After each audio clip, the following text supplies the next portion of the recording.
ओम शांति। आज बाबा के 8, 10, 20 के महावाक्य हैं।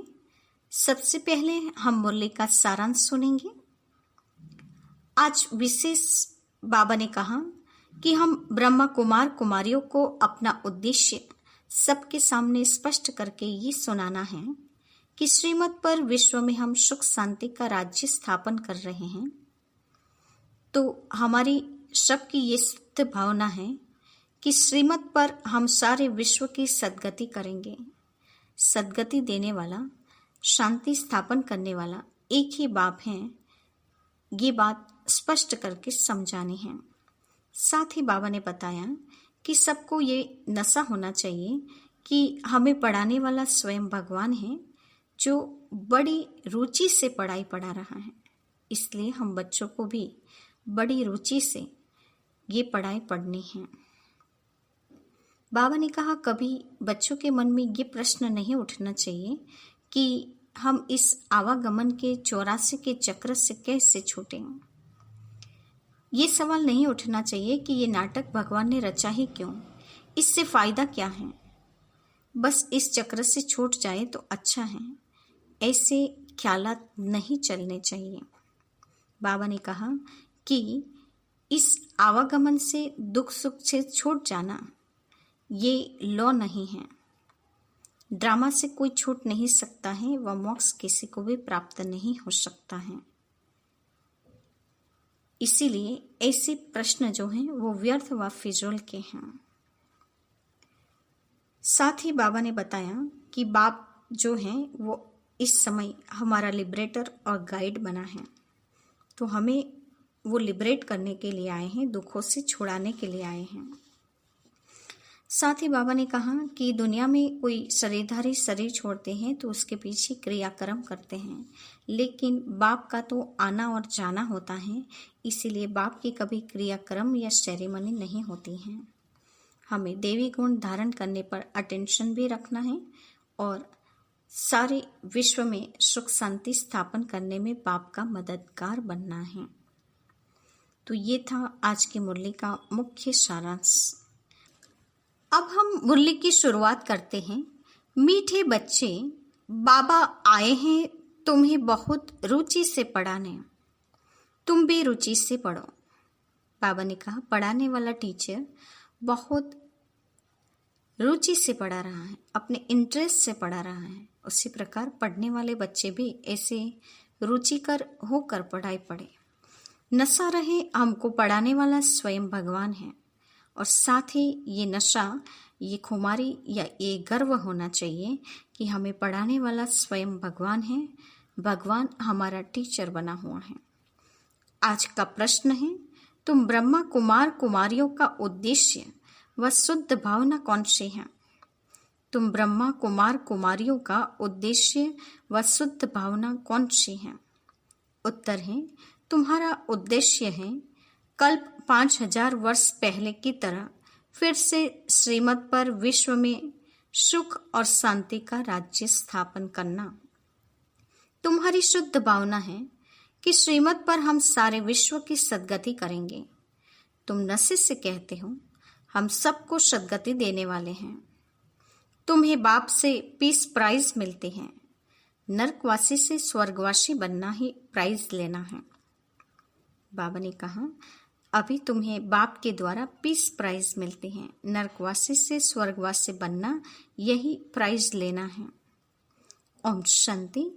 स्टूडेंट जब पढ़ते हैं तो खुशी से पढ़ते हैं, टीचर भी बहुत खुशी से और रुचि से पढ़ाते हैं।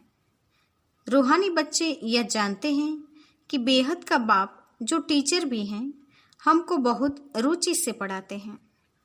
उस पढ़ाई में तो बाप अलग होता है, टीचर अलग होता है। जो पढ़ाते हैं, कोई कोई का बाप ही टीचर होता है, जो पढ़ाते हैं तो बहुत रुचि से पढ़ाते हैं, क्योंकि फिर भी ब्लड कनेक्शन होता है ना, अपना समझकर बहुत रुचि से पढ़ाते हैं। यह बाप तुम्हें कितना रुचि से पढ़ाते होंगे तो बच्चों को भी कितनी रुचि से पढ़ना चाहिए। डायरेक्ट बाप पढ़ाते हैं और यह एक ही बार आकर पढ़ाते हैं। बच्चों को रुचि बहुत चाहिए। बाबा भगवान हमको पढ़ाते हैं और हर बात अच्छी रीति समझाते रहते हैं। कोई कोई बच्चों को पढ़ते पढ़ते विचार आते हैं, यह क्या है? ड्रामा में यह आवागमन का चक्र है, परंतु यह नाटक रचा ही क्यों? इससे क्या फायदा? बस सिर्फ ऐसे चक्र ही लगाते रहेंगे, इससे तो छूट जाए तो अच्छा है। जब देखते हैं यह तो 84 का चक्र लगाते ही रहना है, तो ऐसे ऐसे ख्यालात आते हैं। भगवान ने ऐसा खेल क्यों रचा है जो आवागमन के चक्र से छूट ही नहीं सकते? इससे तो मोक्ष मिल जाए। ऐसे ऐसे ख्याल कई बच्चों को आते हैं। इस आवागमन से, दुख सोच से छूट जाएं।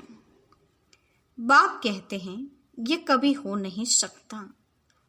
मोक्ष पाने के लिए कोशिश करना ही वेस्ट हो जाता है। बाप ने समझाया है, एक भी आत्मा पार्ट से छूट नहीं सकती। आत्मा में अविनाशी पार्ट भरा हुआ है। वह है ही अनादि अविनाशी, बिल्कुल एक्यूरेट एक्टर्स हैं। एक भी कम जास्ती नहीं हो सकते। तुम बच्चों को सारी नॉलेज है।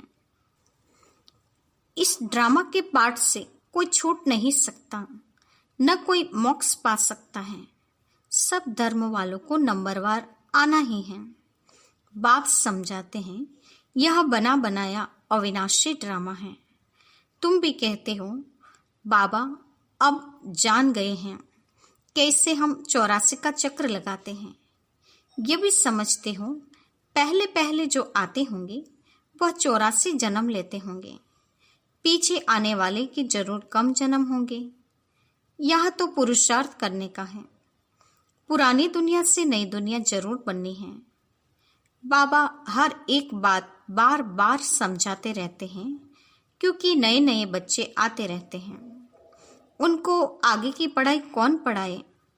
तो बाप नए नए को देख फिर पुरानी पॉइंट से रिपीट करते हैं। तुम्हारी बुद्धि में सारी नॉलेज है। जानते हो शुरू से लेकर कैसे हम पार्ट बजाते आए हैं। तुम यथार्थ रीति जानते हो कैसे नंबरवार आते हैं, कितने जन्म लेते हैं। इस समय ही बाप आकर ज्ञान की बातें सुनाते हैं। सतयुग में तो है ही प्रारब्ध। यह इस समय तुमको ही समझाया जाता है। गीता में भी शुरू में फिर पिछाड़ी में यह बात आती है, मन मना भव। पढ़ाया जाता है स्टेटस पाने के लिए। तुम राजा बनने के लिए अब पुरुषार्थ करते हो। और धर्म वालों का तो समझाया है कि वह नंबरवार आते हैं। धर्म स्थापक के पिछाड़ी सबको आना पड़ता है, राजाई की बात नहीं। एक ही गीता शास्त्र है जिसकी बहुत महिमा है। भारत में ही बाप आकर सुनाते हैं और सबकी सद्गति करते हैं। वह धर्म स्थापक जो आते हैं वो सब मरते हैं तो बड़े बड़े तीर्थ बना देते हैं। वास्तव में सबका तीर्थ यह भारत ही है, जहां बेहद का बाप आते हैं। बाप ने भारत में ही आकर सर्व की सद्गति की है। बाप कहते हैं, मुझे लिबरेटर गाइड भी कहते हो ना। हम तुमको इस पुरानी दुनिया, दुख की दुनिया से लिबरेट कर शांतिधाम और सुखधाम में ले जाते हैं। बच्चे जानते हैं बाबा हमें शांतिधाम और सुखधाम में ले जाएंगे, बाकी सब शांतिधाम में जाएंगे। दुख से बाप आकर लिबरेट करते हैं। उनका जन्म मरण तो होता ही नहीं है। बाप आया फिर चला जाएगा। उनके लिए ऐसे थोड़ी कहेंगे कि मर गया। जैसे शिवानंद के लिए कहेंगे शरीर छोड़ा, फिर क्रिया कर्म करते हैं। जब बाप चला जाएगा तो इनका क्रिया कर्म, सेरेमनी आदि कुछ भी नहीं करना होता। उनके तो आने का भी नहीं पता पड़ता है। क्रिया कर्म आदि की तो बात ही नहीं है। और सब मनुष्यों का क्रिया कर्म करते हैं। बाप का कोई क्रिया कर्म होता नहीं है। उनको शरीर ही नहीं। सतयुग में यह ज्ञान भक्ति की बातें होती नहीं, यह अभी ही चलती हैं और सब भक्ति ही सिखलाते हैं। बाबा ने कहा, एक बाप के सिवाय बाकी सब भक्ति ही सिखलाते हैं। आधा कल्प है भक्ति, फिर आधा कल्प बाद बाप आकर ज्ञान का वर्षा देते हैं। ज्ञान कोई वहां साथ नहीं चलता, वहां बाप को याद करने की दरकार ही नहीं रहती। मुक्ति में है, वहां याद करना होता है क्या? दुख की फरियाद वहां होती ही नहीं। भक्ति भी पहले अव्यभिचारी फिर व्यभिचारी बनती है। इस समय तो अति व्यभिचारी भक्ति है। इनको रव रव नर्क कहा जाता है। एकदम तीखे में तीखा नर्क है, फिर बाप आकर तीखा स्वर्ग बनाते हैं। इस समय 100% दुख, फिर 100% सुख शांति होगी। आत्मा जाकर अपने घर विश्राम पाएगी। समझाने में बड़ा सहज है। बाप कहते हैं मैं आता ही तब हूं जब नई दुनिया की स्थापना कर पुराने का विनाश करना होता है। इतना कार्य सिर्फ एक तो नहीं करेंगे। खुदाई खिदमतगार कहते हैं, तो खिदमतगार बहुत चाहिए। इस समय तुम बाप के खिदमतगार बच्चे बने हो। भारत की काश सच्ची सेवा करते हो। सच्चा बाप सच्ची सेवा सिखलाते हैं। अपना भी, भारत का भी और विश्व का भी कल्याण करते हो। तो कितना रुचि से करना चाहिए। बाबा कितनी रुचि से सर्व की सद्गति करते हैं। अभी भी सर्व की सद्गति होनी है जरूर। यह है शुद्ध अहंकार, शुद्ध भावना। बाबा ने कहा सबकी सद्गति होनी है जरूर। ये शुद्ध अहंकार व भावना रखनी है। तुम सच्ची सच्ची सेवा करते हो, परंतु गुप्त। आत्मा करती है शरीर द्वारा। तुमसे बहुत पूछते हैं बीके का उद्देश्य क्या है।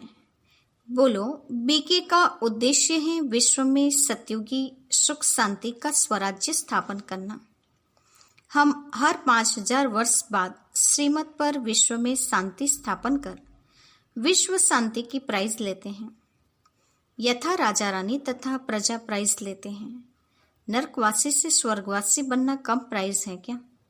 वह पीस प्राइज लेकर खुश होते रहते हैं, मिलता कुछ भी नहीं।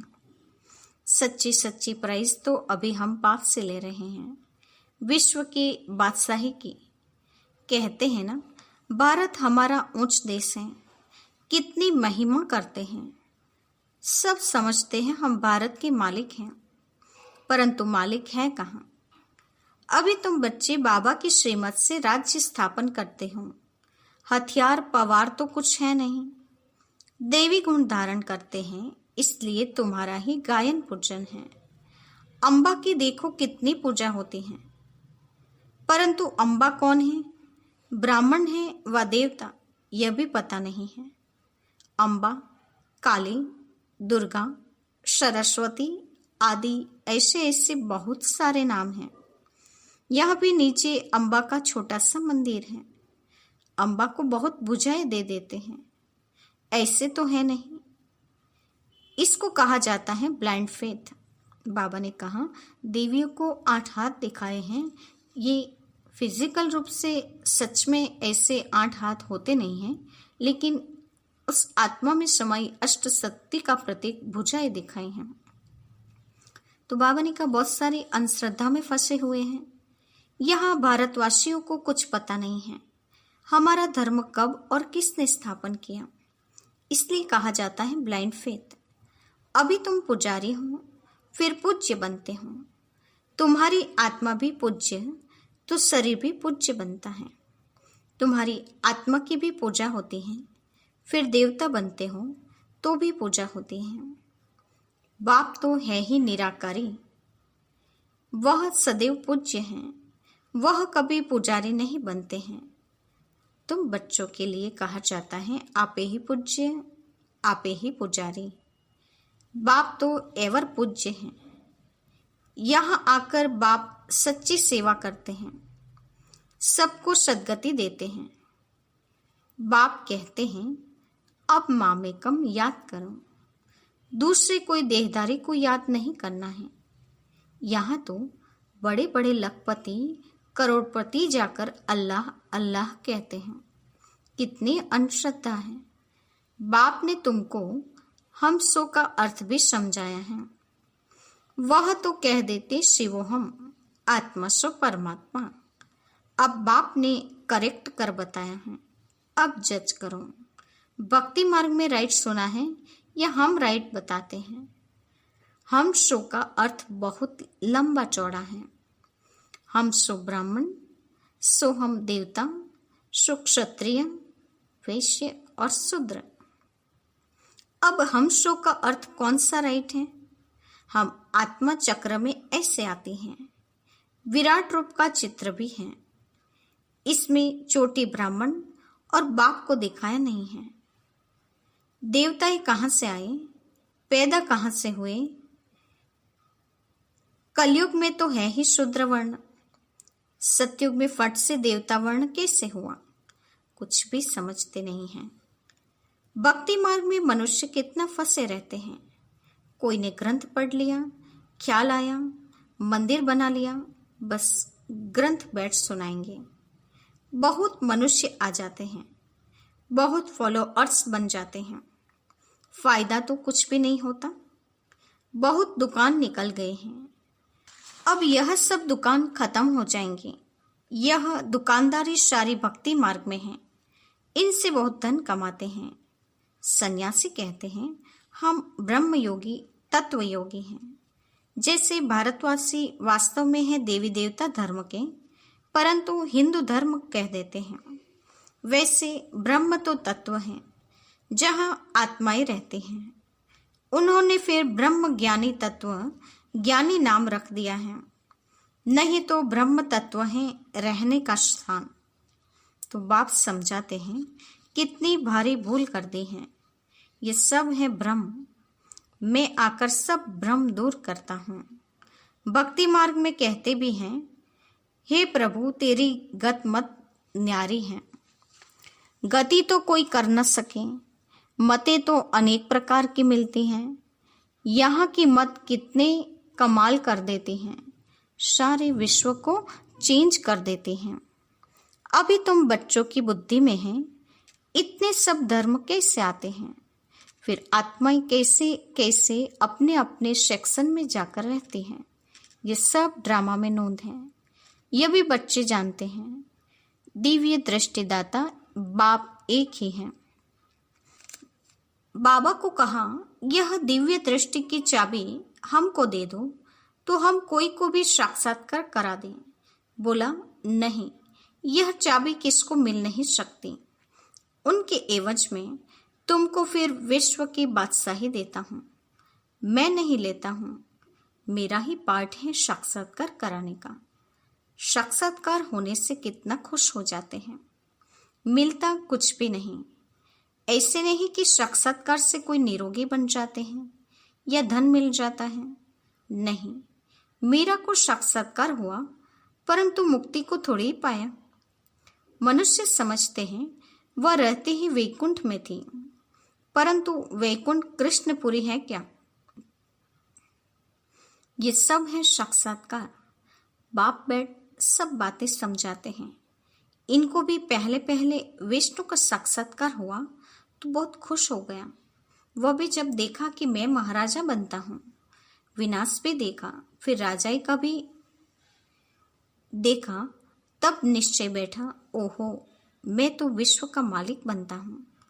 बाबा की प्रवेशता हो गई। बस बाबा यह सब आप ले लो, हमको तो विश्व की बादशाही चाहिए। तुम भी यह सौदा करने आए हो ना? बाबा ने कहा, ब्रह्मा बाबा ने जैसे अपना सब कुछ दे दिया, बस विश्व की बादशाही देने बाप आया है। ये नशा चढ़ा और सौदा कर दिया। वैसे तुम भी ये सौदा करने वाले हो ना? जो ज्ञान उठाते हैं उनकी फिर भक्ति छूट जाती है। अच्छा, मीठे मीठे सिकेलते बच्चों के प्रति माता पिता बाप दादा का याद प्यार और गुड मॉर्निंग। रूहानी बाप की रूहानी बच्चों को नमस्ते। हम रूहानी बच्चों की रूहानी माता पिता बाप दादा को याद प्यार और नमस्ते। पूरी मुरली का धारणा युक्त मुख्य सार। पहले पॉइंट, देवी गुण धारण कर श्रीमत पर भारत की सच्ची सेवा करनी है।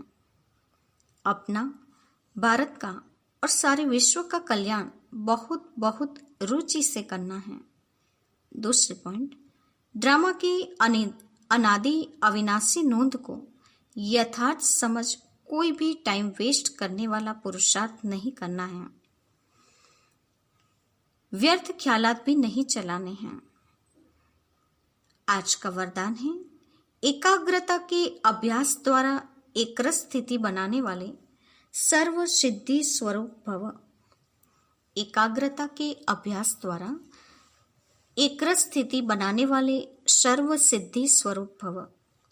वरदान का स्पष्टीकरण है, जहां एकाग्रता है वहां स्वतः एकरस स्थिति है। एकाग्रता से संकल्प, बोल और कर्म का व्यर्थपन समाप्त हो जाता है और समर्थपन आ जाता है। एकाग्रता अर्थात एक ही श्रेष्ठ संकल्प में स्थित रहना। जिस एक बीज रूपी संकल्प में सारा वृक्ष रूपी विस्तार समाया हुआ है, एकाग्रता को बढ़ाओ तो सर्व प्रकार की हलचल समाप्त हो जाएगी। सब संकल्प, बोल और कर्म सहज सिद्ध हो जाएंगे। इसके लिए एकांतवासी बनो। एकाग्रता को बढ़ाने के लिए बाबा ने साधन बताया, विधि बताई, एकांतवासी बनना। आज का स्लोगन है, एक बार की हुई गलती को बार बार सोचना अर्थात दाग पर दाग लगाना है, इसीलिए बीती को बिंदी लगाओ। एक बार की हुई गलती को बार बार सोचना, उससे दोहराना। बाबा ने कहा दाग पर दाग लगाना है, इसीलिए बीती को बिंदी लगाओ। आज के मुख्य पॉइंट्स हैं, तुम्हें नशा होना चाहिए कि हमको पढ़ाने वाला स्वयं भगवान है, जो हमें बहुत रुचि से पढ़ाते हैं, तो हमें भी बड़ी रुचि से पढ़ना है। अभी डायरेक्ट बाप पढ़ाते हैं, जो एक ही बार आकर पढ़ाते हैं, तो हमें उसकी कदर करनी है। इस अविनाशी ड्रामा में एक्यूरेट एक्टर हैं। इसमें कोई एक्टर पार्ट से छूट नहीं सकता है। ये प्रश्न नहीं उठाना चाहिए कि आवागमन के चक्र से हम कैसे छूट जाएं। बाबा ने कहा देवी गुण धारण करना, ये भारत की सच्ची सेवा करना है। अपना उद्देश्य यानी ब्रह्मा कुमार कुमारियों का उद्देश्य तुम्हें स्पष्ट समझाना है कि हम श्रीमत पर, विश्व पर सुख शांति का राज्य स्थापन करेंगे।